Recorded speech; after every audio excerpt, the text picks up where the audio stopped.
Após 13 anos no poder, o presidente Evo Morales renunciou no último domingo após uma enorme crise interna se instaurar na Bolívia. Segue com a gente aqui nesse vídeo para entender o que motivou a queda do primeiro indígena a ocupar o cargo de presidente da República no nosso vizinho sul-americano.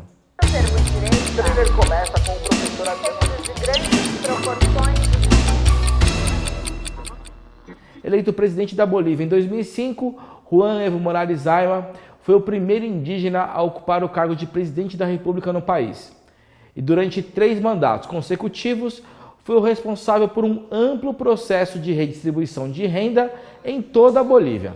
A política econômica de seu governo abriu caminho para um período de crescimento econômico muito acima de seus vizinhos na América Latina, numa média anual de 4,5%. O problema é que o sucesso que alçou Evo Morales como uma das principais lideranças da América Latina seria o mesmo motivo que o levaria a buscar diferentes meios para permanecer no poder. Como em 2009, quando conseguiu uma mudança na Constituição boliviana que permitiu a reeleição presidencial para 2 mandatos consecutivos, abrindo espaço para que fosse eleito em 2010 e 2014 com o apoio de mais de 60% das urnas nas 2 ocasiões. Em uma nova manobra para permanecer presidente da Bolívia, Evo convocou em 2016 um referendo para alterar novamente a Constituição. Desta vez, a ideia era permitir a disputa de um 4º mandato consecutivo em 2019. A proposta, entretanto, foi barrada pela maioria dos eleitores, ainda que por uma pequena margem de votos. Evo Morales não reconheceu o resultado do referendo e recorreu então ao Tribunal Constitucional, onde conquistou o direito para disputar o seu 4º mandato. Na época, a corte alegou que o limite de 2 mandatos presidenciais era uma violação dos direitos humanos. Já a oposição declarou que a justiça boliviana estava defendendo o presidente e que a decisão ignorava tanto a Constituição quanto o resultado do referendo popular. Em um cenário marcado pelo descontentamento e desconfiança da oposição, Evo Morales chegou à disputa presidencial em 2019 como alvo de protestos. No dia 20 de outubro, que foi a data da eleição, antes mesmo da contagem final dos votos, eleitores de Carlos Mesa, que é o concorrente direto de Evo Morales pela presidência da República, apontavam a possibilidade de fraude na apuração. Enquanto isso, resultados iniciais da primeira parte da apuração indicavam a possibilidade de um 2º turno, algo que se confirmava ainda mais na parte da noite, com 84% das urnas apuradas, até que o Tribunal Superior Eleitoral da Bolívia interrompesse a divulgação dos resultados. Em meio à indefinição nas urnas e 5 dias após o início da contagem dos votos, a autoridade eleitoral declarou no dia 25 de outubro que Evo Morales era eleito pela 4ª vez consecutiva o presidente da Bolívia. Segundo a apuração, Evo havia obtido 47% dos votos contra 36% de Mesa, que seria a distância mínima para a 4ª reeleição. O resultado, entretanto, seria contestado por organizações internacionais que sugeriram a realização de um 2º turno. Um clima de tensão social se espalhou por todo o país, com ataques a delegacias, prefeituras e até tribunais eleitorais.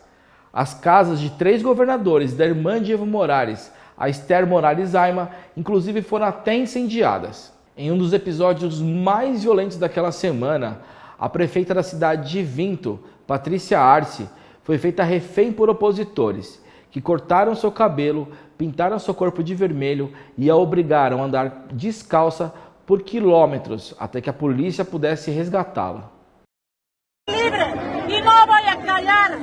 E se querem matar-me, que me matem. E como eu disse um dia, por este processo de cambio vou dar. Diante da crise consumada, a Organização dos Estados Americanos, a OEA, junto com a Bolívia, anunciaram que seria feita uma auditoria no processo eleitoral, que no final concluiu que houve fraude na apuração e a necessidade de novas eleições, que foram prontamente anunciadas por Evo Morales. Acontece que naquela altura a medida já não era o suficiente para conter a reação dos opositores que tomavam conta das ruas de La Paz e que culminaram com o pedido do chefe das Forças Armadas e da polícia para que Evo entregasse o cargo para pacificar o país. Ao final da tarde do dia 10 de novembro, Evo Morales renunciou ao cargo que ocupou por quase 14 anos.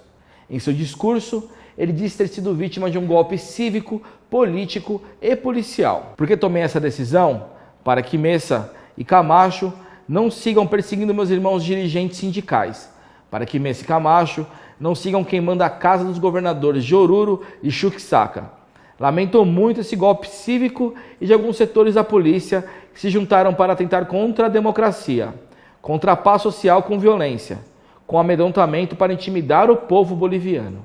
A crise na Bolívia gerou reações no mundo todo. O secretário-geral das Nações Unidas, Antônio Guterres, demonstrou profunda preocupação com os fatos e pediu máxima moderação aos bolivianos, além de empenho para garantir eleições transparentes. Em nota divulgada pelo Itamaraty, o governo brasileiro disse estar acompanhando com grande atenção a situação na Bolívia e de que rejeita inteiramente a tese de que estaria havendo um golpe. Por outro lado, a Rússia considera um golpe o processo que levou Evo Morales à renúncia.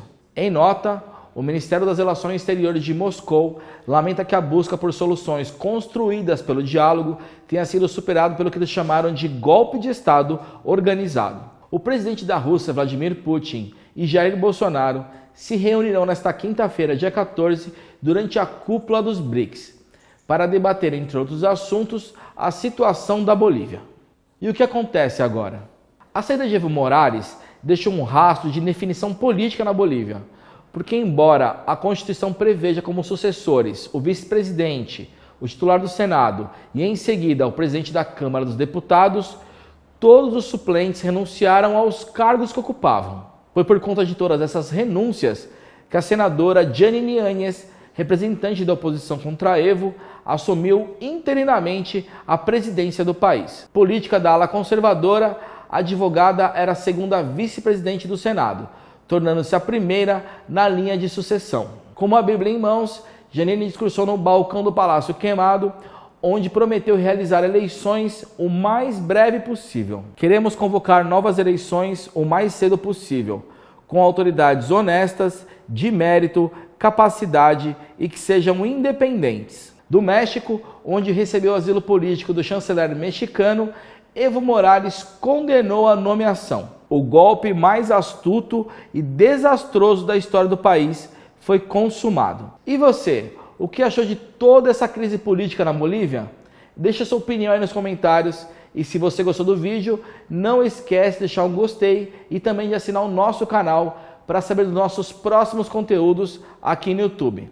Para saber mais sobre esse assunto e muitos outros, não deixe de acompanhar nas redes sociais e o portal da Catraca Livre.